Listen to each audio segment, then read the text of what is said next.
Anong ganap sa mundo ng showbiz? Isang lalaking netizen ang pinagalitan ni Barbie Imperial sa social media ang umalma sa mga sinabi ng aktres at sinasabing hindi tama na minamaliit ang kanyang katalinuhan.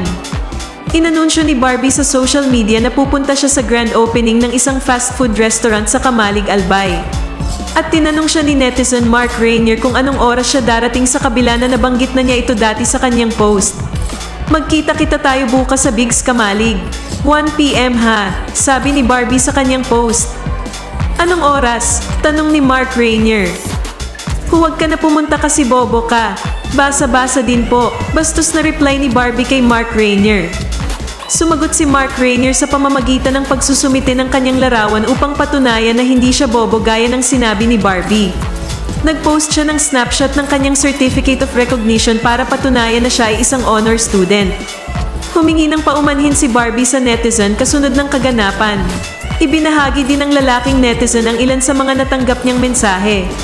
Gayunpaman, ilang Bicolano netizens ang nagtanggol sa aktres, na sinasabing ang salitang patal ay isang parirala lamang at walang intensyon si Barbie na i-degrade si Mark Rainier.